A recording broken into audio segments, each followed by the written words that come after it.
बनारस की आवाज news channel like subscribe share जरूर करें। कला है और इस कला का मूल्य हमें नहीं मिलता, इसकी सच्चाई है।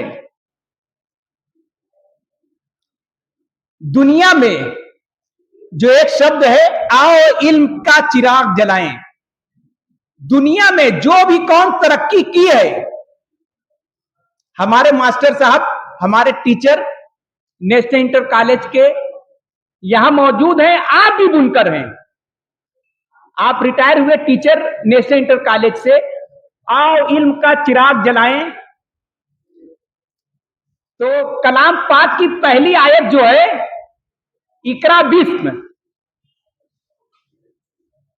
उसमें पढ़ने के लिए कहा गया है। और हम इल्म से कितने दूर हैं, यह हमें कहने की जरूरत नहीं है। जितने सरकारी विभाग हैं, क्या हमारा कहीं प्रतिनिधित्व है? सबसे बड़ी संख्या पूरे भारत में अगर किसी की तो अंसारी होती है, और अंसारी को कहा जाता है कपड़ा बनाता है, तो कहां हमारा प्रतिनिधित्व है? अपनी बात ऊपर से नीचे तक पहुंचाने के लिए सिस्टम का हिस्सा बनना चाहिए, और हम उससे कोसों दूर हैं। जब हम सिस्टम का हिस्सा नहीं बनेंगे तो हमारी बात कहीं भी सुनी नहीं जाएगी। इसीलिए कह रहे कि जब कलाम पाक की पहली आयत नाजिल हुई तो उसमें कहा गया, इकरा बिस्म रब्बिकल लज़ी खलक खलकल इंसान मिन अलक, पढ़ो उस रब के नाम से। तो हम पढ़ने में कहां आगे हैं? हम तो सुनने में आगे हैं, हम तो कहने में आगे हैं, मगर पढ़ने में सबसे पीछे हैं। सबसे ज्यादा पढ़ी लिखी कौम कौन है? यहूदी है। उसका कोई देश नहीं, और वो पूरी दुनिया पर राज करती है। और हम कितना देर किताब पढ़ते हैं? हम किताबों की तरफ नहीं देखते हैं, इसीलिए हम पीछे हैं। हम सरकारी नौकरी में नहीं है, हम साइंस और टेक्नोलॉजी में नहीं है। आज जब हम छोटे थे, हमसे भी पहले के लोग करगे को कैसे चलाते थे? फन्नी से, ढरकी से। युग बदला, शटल आई, लूम आई, रैपियर आई, पिकम पिक आई। टेक्नोलॉजी आगे बढ़ी कि नहीं बढ़ी? हमें मुकाबला करना है सूरत से, बेंगलोर से, चाइना से, वियतनाम से। तो हम मुकाबला किससे कर रहे हैं? फ्लैट रेट से। हमें मुकाबला किससे करना है, और हम कर किससे रहे हैं? हमने अपना 8 साल खपाया। जब पहली मीटिंग थी लखनऊ में, तो हम सब लोग गए थे, अखिल भाई थे, हम थे, और भी बहुत लोग थे। 8 साल से यह संघर्ष चल रहा है। अगर इस संघर्ष के साथ एक संघर्ष और चलता बुनकरों का, जिसमें सीधी लाइन खिंचती और हम कामयाबी की तरफ आगे बढ़ते, और भी एक रास्ता खोजते जिससे बुनकरों का और कल्याण होता। विपणन यानी मार्केट की व्यवस्था बनाते, अपने शिक्षा तालीम पढ़ाई लिखाई की व्यवस्था बनाते, और लोगों को सरकारी नौकरी बुनकर विभागों में जोड़ने का काम करते। आज हमारे पास एक प्लेटफॉर्म तैयार हो गया 2018 से, मगर उसका भी हमने इस्तेमाल उस तरीके से नहीं किया जिस तरीके से करना चाहिए। इसीलिए हमने कहा कि धूल चेहरे पे थी, आईना साफ करते रहे। बहुत खास बात हम कहना चाहते हैं कि कभी भी आप देखिएगा, हम लोगों में जो लोग काम करते हैं, सबसे पहले शिकायत उसकी होगी। अगर गिरस्ता है तो कारगर की शिकायत होगी, कारगर है तो गिरस्ता की शिकायत होगी। यह क्या हमें विरासत में मिला है? हम ये क्यों नहीं कहते हम एक संगठन बनाएंगे जो बुनकरों का होगा? ये तो कहते हैं कि कारगर का होगा। हमारी फूट यहीं से पड़ती है। हमने फूट डालने का काम खुद ही किया है। हम क्यों कहते हैं कि कारगर का संगठन होगा? क्यों कहते हैं गिरस्ता का संगठन होगा? क्यों कहते हैं गद्दीदार का संगठन होगा? हम बुनकरों का संगठन होगा। इसीलिए कहते हैं बुनकर एकता जिंदाबाद, व्यापारी एकता जिंदाबाद। जब आप नेक नियति से किसी रास्ते पे चलिएगा, अल्लाह ताला रास्ता खुद बनाएगा दुआओं के साथ, लेकिन चलना पड़ेगा। हमें चलना पड़ेगा। हमें ये नहीं कहना पड़ेगा कि ये अच्छा नहीं है, वो अच्छा नहीं है, ये कम है, वो कम है। हमें हमें सबसे अच्छी विरासत में जो चीज मिली है, हमने बचपन से आज तक देखा है, तो हमें शिकायत करने का सबसे अच्छा ढंग अगर किसी को है तो बुटकर को है। किसी चौराहे पे बैठ जाइए, किसी चाय की दुकान पे बैठ जाइए, किसी पान की दुकान पर बैठ जाइए और नोट करिए, आप नोट करिए कि हम क्या बात करते हैं। अभी एक साहब ने कहा कि समस्या हमारे शहर की है, हमारी गली की है, हमारी सफाई की है, लेकिन हम बात क्या करते हैं?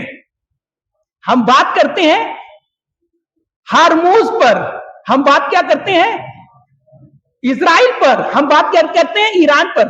वो हमारा मसला है ही नहीं। हमारा मसला तो हमारी रोजी रोटी का है, हमारी शिक्षा का है। नबी सल्लल्लाहु अलैहि वसल्लम ने कहा कि जब मुसीबत आए तो तैयारी करो। हमने क्या तैयारी की? सिर्फ और सिर्फ शिकायत करने की। कोई सरदार को भी इसी मंच से गाली दी जा रही है कि आप ऐसा करते रहे। अरे उनकी तारीफ भी तो करो। दो नजरिया होता है, एक सिक्के के दो पहलू होते हैं। आप कैसा पसंद करते हैं, आप खुद डिसाइड करते हैं, आप खुद फैसला करते हैं कि आपको क्या चुनना है। अगर हमारा चुनाव ही गलत होगा तो पूरा रास्ता गलत हो जाएगा। तो हमारा पहले चुनाव सही होना चाहिए कि हम किस दिशा में अपने आप को ले जाना चाहते हैं। हमारा निगेटिव पॉइंट आएगा कि हमारा पॉजिटिव पॉइंट आएगा। यानी हम नकारात्मक सोच से आगे बढ़ना चाहते हैं कि सकारात्मक सोच से आगे बढ़ना चाहते हैं। जब हम दूसरे की शिकायत को अपनी शिकायत समझेंगे, जब कहते हैं कि हम गाली देते हैं तो किसके ऊपर जाती है? हमारे ऊपर लौट कर खुद आती है। हम थूकते हैं तो किसके ऊपर जाता है? लौट कर हमारे ऊपर आता है। तो अगर हम बुनकर की शिकायत करते हैं तो लौट कर किसके ऊपर आता है? हमारे ऊपर आता है। तो हमेशा अपने लोगों की शिकायत करो। समस्या का हल सिर्फ और सिर्फ बातचीत से है और शिकायत से नहीं है। ताकत है, और जो मशवरे से काम होता है वो सबसे बेहतर होता है। तो चूंकि हमें समय भी कम मिला है, अभी हाल ही में बृहस्पतिवार को हम लोग गए थे लखनऊ में। और शकील भाई वीडियो बना लो। अभी बृहस्पतिवार को 3 दिन पहले हम लोग गए थे लखनऊ में। विधानसभा सत्र 1 दिन का चल रहा था, तो उसमें रात को हमारी मेरठ के विधायक रफीक अहमद अंसारी साहब से बात हुई। तो एक 8 विधायकों का प्रतिनिधिमंडल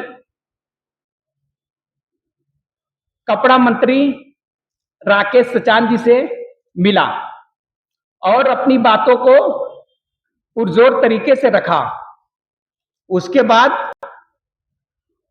अपर प्रमुख सचिव से मुलाकात हुई और उनको ज्ञापन दिया गया कि आपने जो 200 रुपया और 400 रुपया प्रस्ताव बनाकर मुख्यमंत्री जी के समक्ष प्रस्तुत किया है, पूरा उत्तर प्रदेश का समाज और पूरे उत्तर प्रदेश का बुनकर इसको मानता है और इसी को आगे आप बढ़ाइए। उस चीज को हम लोगों ने, विधायक जी ने अपने लेटर पैड पर लिख कर दिया और उन लोगों ने माना भी है और कहा कि आप लोगों का 1000 करोड़ रुपया हो गया है। तो हम लोगों को पॉजिटिव सोचना भी चाहिए। अभी इदरीस भाई ने कहा कि जब हम लोग सबसे पहले 2018 में सत्यदेव पचौरी जी से मुलाकात करने गए थे, तब उस समय उन्होंने कहा था कि हम 150 करोड़ रुपया आप लोगों को देते हैं, हमें कोई दिक्कत नहीं, हम 200 करोड़ कर देंगे। आज मुख्यमंत्री जी और अपर प्रमुख सचिव जी ने कहा है कि 1000 करोड़ रुपया हम उत्तर प्रदेश के बुनकरों को दे रहे हैं फ्लैट रेट बिजली के लिए। उत्तर प्रदेश के मुख्यमंत्री ने इसको सैंक्शन कर दिया है, तो ये उपलब्धि के तौर पर माना जाएगा। लास्ट में सदन चल रहा था, उसके बाद हमारे मुख्यमंत्री जी, उत्तर प्रदेश के मुख्यमंत्री की मुलाकात जनाब रफीक अहमद अंसारी विधायक मेरठ से हुई और उस पर चर्चा भी हुई। तो कहने का मतलब ये है कि हम लोगों को थोड़ा सा पॉजिटिव भी सोचना चाहिए। सरकार परेशान तो कर रही है, लेकिन दे रही है, इस तरीके से परेशान कर रही है कि पलायन हो रहा है और उसको हम समझ नहीं पा रहे। एक वक्ता ने कहा कि जब कोई पलायन करे तो उसके लिए हमें सोचना चाहिए। बनारस में बहुत सारे संगठन है, हम यहां से एक अपील करेंगे कि अगर कोई बनारस से पलायन करे तो जैसा हमने कहा कि डायलॉग, बातचीत, वार्ता, तो एक बार किसी भी बुनकर संगठन से बातचीत करवा दीजिए। हर जगह बुनकर संगठन है, सरदार साहबान हैं, महतो लोग हैं, आपके लोकल सरदार हैं, एरिया के सरदार हैं, तो एक बार बातचीत करवा दीजिए ताकि अगर कोई रास्ता निकल सके तो रास्ता निकाला जा सके। और जिस तरीके से मार्केट चल रही है, भारत की अर्थव्यवस्था चल रही है, भारत का रुपया गिरता जा रहा है, तो हम लोगों को यह भी सोचना चाहिए, पेट्रोल डीजल गैस के दाम जिस तरीके से बढ़ रहे हैं, तो आगे आपको इसके लिए भी तैयार रहना होगा। अपनी बात को विराम देते हुए ये बात कहेंगे कि चूंकि पूरे उत्तर प्रदेश में सिर्फ मुस्लिम बुनकर नहीं है, हिंदू बुनकर भी हैं, तो लास्ट में एक शायरी से अपनी बात को खत्म करना चाहते हैं। यही मिट्टी हमारे पूर्वजों का एक खजाना है। भारत की गंगा जमुनी तहजीब पूरे हिंदुस्तान की तहजीब है कि हिंदुस्तान में वो सब चीजें, बहुत संस्कृति है, भाषा है, क्षेत्र है, रंग है, पहाड़ है, नदियां हैं, तेल भी है। गर्ज ये कि पूरी दुनिया में वो चीज नहीं है जो हिंदुस्तान में पाई जाती है, लेकिन हमने इस विरासत को बचाया नहीं, हमारे नेताओं ने इसको खा लिया। ये मंच के माध्यम से पूरी जिम्मेदारी के साथ कहना चाहते हैं कि सोने की चिड़िया को लोगों ने एक एक पर नोच नोच कर खा लिया। यही मिट्टी हमारे पूर्वजों का एक खजाना है, इसी मिट्टी से आए हैं, इसी मिट्टी में जाना है। कला का केंद्र है काशी, यहीं बनती है वो साड़ी। मुसलमान जिसका ताना है, हिंदू जिसका बाना है। बुनकर एकता जिंदाबाद, व्यापारी एकता जिंदाबाद। बहुत बहुत शुक्रिया भाई जुबैर आदिल साहब। हम लोगों के बीच मऊ से चल करके एक मेहमान भी स्टेज पे बैठे हुए हैं, उनको बुलाएं। उससे पहले हम चाहते हैं कि नेशनल इंटर कॉलेज के खलीलुर रहमान साहब, जो नेशनल इंटर कॉलेज के शिक्षक हैं, खलीलुर रहमान साहब, आप आए शिक्षा पे थोड़ी सी रोशनी, समय को देखते हुए, चूंकि हम लोगों का जो है 8:30 बजे तक का समय है, उससे पहले हम लोगों को अपने कार्यक्रम को खत्म करना है। तो खलीलुर रहमान साहब जो शिक्षक हैं नेशनल इंटर कॉलेज के, उनसे गुजारिश है कि आप आए और अपने विचार को रखें। भाई खलीलुर रहमान साहब।